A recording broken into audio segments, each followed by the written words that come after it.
ছোৱালীবোৰক যদি আপুনি কেতিয়াবা সোধে যে কেনেকুৱা ধৰণৰ বয়ফ্ৰেণ্ড লাগে, তো সিহঁতৰ উত্তৰটো এনেকুৱা ধৰণৰ হয় যে ভাল হ'ব লাগে, মনৰ পৰা ভাল হ'ব লাগে, দেখাত ইমান ভাল নহ'লেও চলিব, আৰু কথা বতৰা বুলি নহয় আৰু মানে স্বভাৱ চৰিত্ৰ ভাল হ'ব লাগে বুলি কয়। এতিয়া কথা হ'ল মনৰ পৰা ভাল হ'ব লাগে, দেখাত ইমান ভাল নহ'লেও চলিব, কিন্তু সেইবিলাক ছোৱালীয়েই লাষ্টত এনেকুৱা ল'ৰা চুজ কৰে যোনটো দেখিবলৈ ধুনীয়া হয়, খুব ষ্টাইলিছ হয়, বা এভাৰেজবিলাকক ইমান এটা পাত্তা নিদিয়ে, প্ৰথম কথা। আৰু 2 নম্বৰ কথা, দেখিবলৈ ভাল নোহোৱা ল'ৰাক বয়ফ্ৰেণ্ড বনাবলৈ নিবিচাৰে।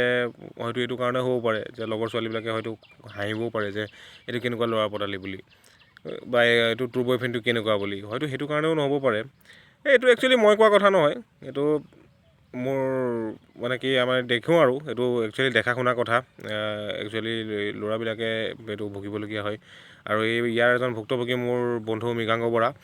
তেওঁ বেচেৰা বহুত ভুগি আছে। মানুহজন বহুত লয়েল মানুহ হয়, বহুত ভাল হয় সি, কিন্তু সিও হয়তো বেচেৰা এইটো এনালাইচিছ কৰিছে যে মানে ছোৱালীবিলাকৰ এইটো হয়। আৰু ময়ো বহুতবাৰ দেখিছোঁ যে ছোৱালীবিলাকে কয় মানে যে অমুক লাগে তমুক লাগে, গলু মলু চা লাগে। আৰে পেটুৱা এটাকতো কোনেও পতাব নিবিচাৰে না, সেইটোও এটা কথা না। সকলো ল'ৰাৰতো বয়ফ্ৰেণ্ড থাকে, গাৰ্লফ্ৰেণ্ড থাকে জানো? খুব সকলো ল'ৰাৰতো গাৰ্লফ্ৰেণ্ড নাই। এই একদম মটু পেটলু বুলি কৈ দিব, বা আপোনাৰ খুব এভাৰেজ এটাক কোনো হেৰি কৰিবলৈ নিবিচাৰে। ছোৱালীয়ে কিছুমানে আকৌ কয় কি বোলে হেৰি যে স্বভাৱ ভাল হ'লে হ'ল, টকা পইচা নালাগে। আৰে ভণ্টি বেকাৰ ল'ৰাক ভাল পাবা, আহা মই বেকাৰ আছোঁ, মোৰ লগত পতিবা।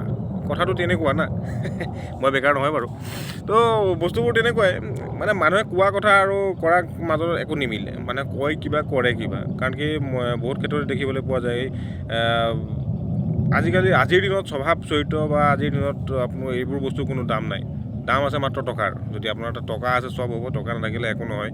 এইবিলাক খালি কোৱা কথা, এইবিলাক প্ৰেম চেমৰ জালত কোনো নফচিব, কোনো এইবিলাক কাম নাই। আপুনি যিমানে ভাল নাপাওক কিয়, যদি আপোনাৰ পকেটত পইচা নাই, তেন্তে আপুনি আপোনাৰ নিজৰ তাত থকাটোও আপুনি ৰাখিব নোৱাৰিব। বছ কামচে মতলব আপোনাৰ। গতিকে তেনেকুৱাই। আৰু এইবোৰ মানুহৰ এইবিলাক ছোৱালীবিলাকৰ প্ৰলোভন কথাত কোনো ডুব নাযাব। কোনোবাই হয়তো ক'ব পাৰে যে তুমি ধুনীয়া নহ'লেও চলিব, তোমাৰ অন্তৰখন হেৰি, তুমি কি ভিতৰৰ পৰাই তাই মানে ল'ৰাটো দেখিয়ে, এতিয়া ধুনীয়া ল'ৰা এটা দেখিয়েই মানে অন্তৰ কি গম পাই যায় ই এনেকুৱা সি তেনেকুৱা।